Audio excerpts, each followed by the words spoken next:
Et salut tout le monde, ici Advangoise Gaming, on se retrouve pour une nouvelle vidéo. En effet, comme vous pouvez le constater à l'écran, sur cette vidéo, on va parler de l'événement qui va apparaître jeudi, soit le 24 février. Et on a bien sûr la confirmation du personnage qui sera débloquable par cet événement. Et donc là, là on l'a eu donc par le Twitter officiel de Links, pardon, donc le Twitter japonais. Là, je vous ai traduit le titre en dessous. Et donc, bien sûr, avant de commencer cette vidéo, si vous l'appréciez, n'hésitez pas à vous abonner, à mettre un like, à cliquer sur la cloche. Et par rapport aux informations, n'hésitez pas à me dire ce que vous pensez par rapport à cet événement. Donc, par rapport à cet événement, donc en fait, on va avoir donc la phrase de dialogue du personnage qui sera débloquable, c'est « J'arrive maintenant avec le bruit de la terre d'au-delà du chemin de fer ». Bon, avec cette phrase, on a la confirmation du personnage et, petit roulement de tambour, le personnage débloquable sera donc Anna Kaboom. Et oui, ça va être la confirmation. Et on a également les deux premières cartes de récompense de cet événement qui ont encore été confirmées. Donc comme d'habitude, il faut avancer de l'événement pour qu'on puisse débloquer la carte. Donc ce personnage, pour débloquer Anna Kaboom comme personnage jouable avec peut-être environ 1000 gemmes, plus de nouvelles cartes de récompense. Tout d'abord les cartes UR, donc Midnight Express Night. Alors, on va la rechercher. Bien sûr dans la grande base de données qui est Gelinx Meta, qui est une base de données incroyable et qui a bon truc pour démarrer. Donc Midnight... attendez. Midnight. Ouais. Express. Non, mais dis pas qu'il la retrouve pas. Attendez. On va faire un copier-coller que ça. CTRL-C.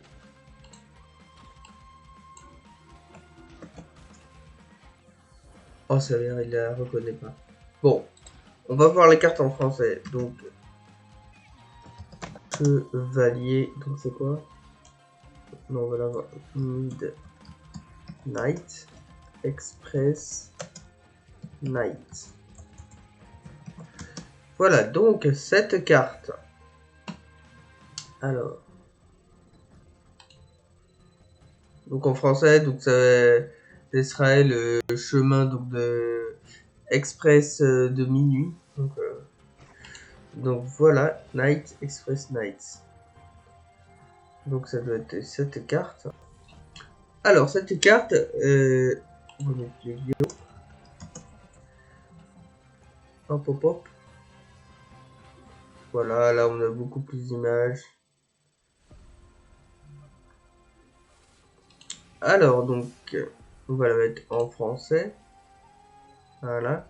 Donc cette carte, on va la mettre en... Elle dit qu'elle ne peut pas être invocable spécialement depuis le deck. On peut l'invoquer normalement sans sacrifice, mais ses points d'attaque originels deviennent 0. Donc c'est quand même un monstre niveau 2, 4, 6, 8 et de 10. C'est quand même difficilement invocable, 3000 points d'attaque et de défense. Ouais, ok.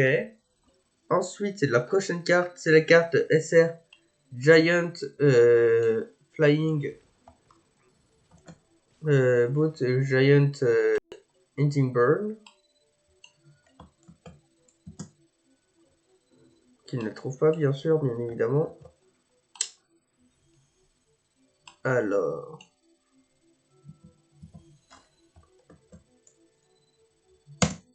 on va regarder ce que ça va être cette carte. En soi, ces cartes, ce seront des cartes de l'animé.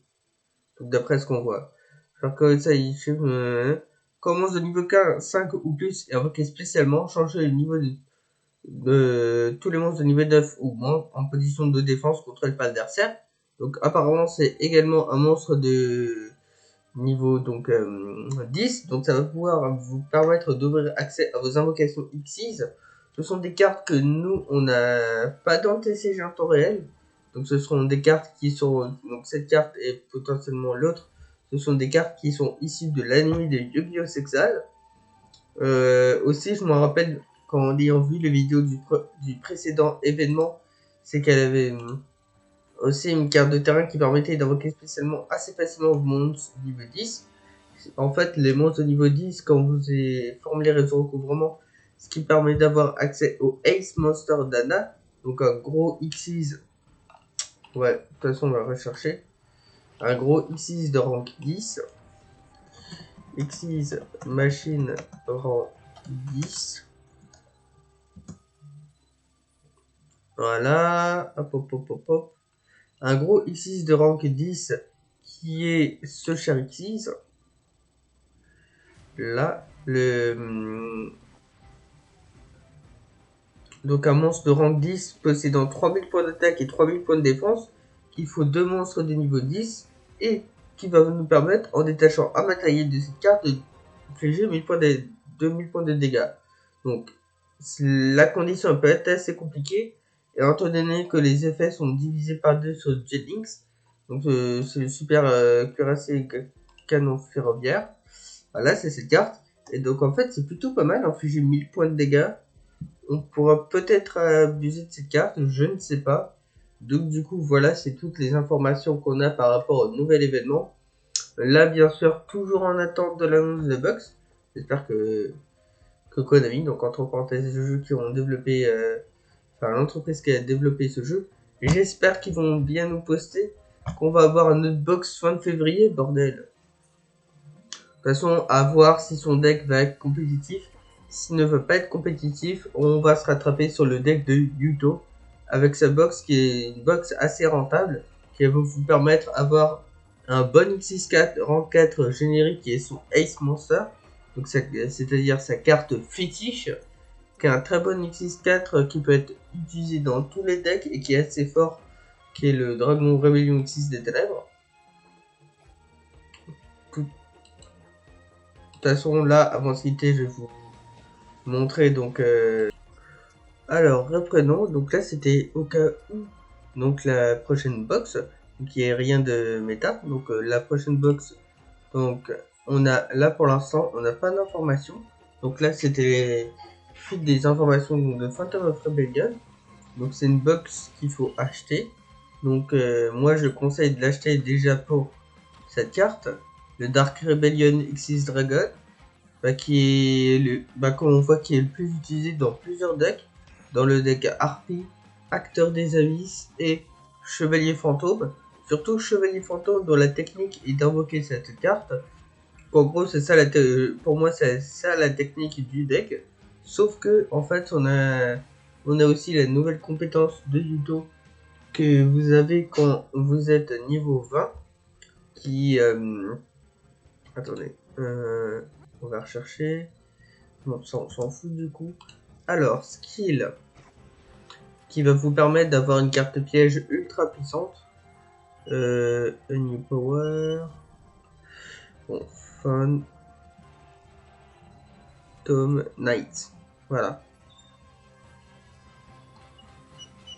Donc voilà, c'est la stratégie fantôme qui est accessible au niveau 20, qui va vous permettre d'avoir la carte Phantom Knight Fog Blade, qui est une carte qui va non seulement annuler les effets dans mon adverse, et en plus, donc il va nous permettre d'empêcher d'attaquer et d'annuler ses effets, donc c'est une carte assez bonne. Et donc pour l'activer, c'est qu'on envoie un monstre fantôme au cimetière pour aller ajouter cette carte piège. Donc dans le haut, donc dans le profond donc en dessous de votre, donc au-dessus de l'extérieur de votre deck. Et durant le tour, on active cette compétence. On ne peut pas invoquer de monstres rang 4 ou moins, excepté que ce soit des monstres ténèbres guerriers ou de monstres de type ténèbres dragon, comme le nouveau dragon rébellion X6 des ténèbres. Et donc il faut exclure, donc avec un deck qui contient que des monstres ténèbres de type guerrier. Donc cette carte, évidemment, il faut l'avoir en x1. Celle-là, je ne m'en rappelle plus du ratio, on peut l'avoir. Et donc cette carte est également utilisée dans Guerrier Mantic et dans Artisan Sorcière. Mais actuellement, je ne me rappelle plus le ratio. Attendez, on va regarder vite fait. On va ouvrir un autre onglet pour regarder le ratio. Après, donc, cette carte, on l'aura en x3 le ratio. Donc, si vous contrôlez un monstre chevalier fantôme, bah, cette carte, on va pouvoir l'invoquer spécialement. Tout comme l'évert qui va permettre de booster les attaques de votre chevalier fantôme à mettre en x3. Voilà. Qu'est-ce qu'on aura à rajouter dans le deck chevalier fantôme? En soi, c'est un deck qui est free to play. Ça veut dire qu'il est pas compliqué à build. C'est que toutes les cartes de votre toutes les cartes monstres, elles se situent généralement dans la même box. Phantom Knights, hop hop hop. Ouais, montre-nous. Voilà. Phantom Knights Breakdown. Donc comme vous voyez, il y a 57,5 000 gemmes.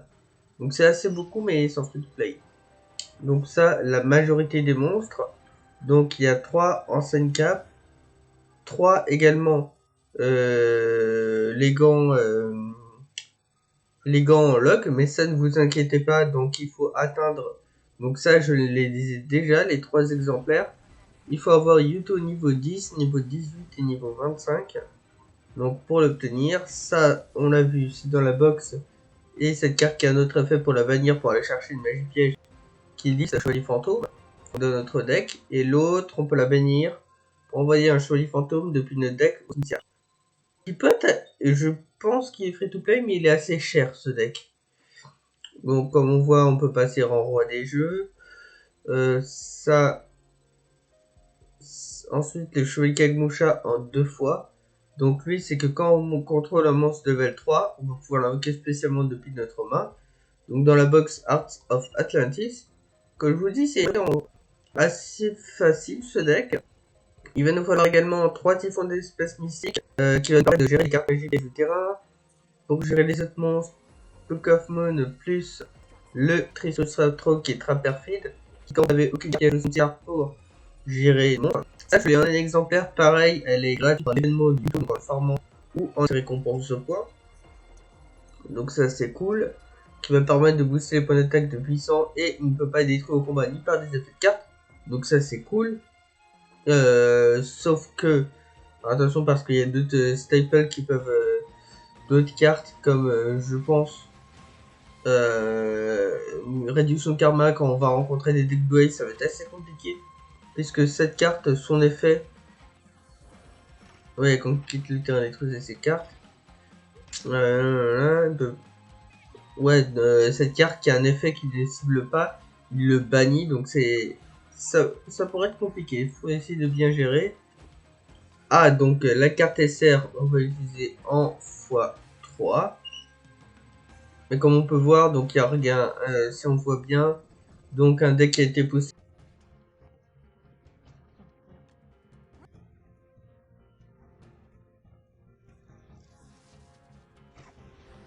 hier qui coûte 52 000 gemmes, donc aux environs de 50 000, qui est assez cher. On a également le numéro 70, donc péché malveillant qui va permettre de bannir des monstres adverses. Lui qui va lui permettre de réinvoquer spécialement un monstre niveau 4 ou moins banni. Donc ça va être cool parce que si c'est un monstre adverse, on va pouvoir réinvoquer spécialement sur le terrain. Lui qui va nous permettre d'attaquer et quand elle attaque, elle échange en position de défense. Ça c'est cool. Donc en soi la stratégie c'est d'invoquer bien sûr notre Dragon Rébellion Xyz. Il y a d'autres cartes qu'on peut mettre. Dans 24% de ces decks, on utilise en... Par exemple, on peut retirer, genre, par exemple, un qui font d'espace mystique ou une lèvre de la lune, pour mettre, par exemple, des lances interdites qui vont nous offrir des protections pour les cartes pièges, ou on peut virer une typhon des espaces mystiques et un livre de la lune pour mettre le Cosmic Cyclone, qui va nous permettre également de gérer les magies pièges, puisque par leur effet ça leur bannit. Après on peut gérer avec ce que... On peut retirer un, on peut voir avec les résultats. Bien sûr, il faut obligatoirement un Dragon Rébellion Xyz des Ténèbres pour que ça marche. obligatoirement 3 chevaliers au Grand Lock, et dans 99% des cas, 3 chevaliers fantômes, la botte silencieuse, et 3 donc robe en cap. Donc du coup voilà, c'était aussi pour vous expliquer le deck, qui est compliqué avec la compétence. En gros, la stratégie, c'est d'invoquer spécialement assez rapidement votre Dragon Rébellion 6 des Ténèbres, qui est une très bonne carte X générique, je trouve, puisqu'en détachant 2 matériels, on peut réduire des points d'attaque et va booster de son attaque, de l'attaque de votre monstre qui a perdu. Donc je trouve que c'est une assez bonne carte, même sans que ce soit dans le deck Chevalier Fantôme. Pour faire vos missions et tout ça, je trouve que c'est une assez bonne carte de rank 4, puisque contrairement à... Ouais, lui aussi, c'est une carte X générique, hein, Chevalier Fantôme de l'épée brisée. Et en plus, avec l'épée brisée, on peut la détruire avec une carte contre l'adversaire. Et le combo va permettre de récupérer le monstre détruit par son effet, donc par son matériel, pour faire le Dragon Rébellion 6 des Ténèbres. Donc ça, c'est mon deck, qui est actuellement meilleur deck du jeu, pour avoir à l'époque.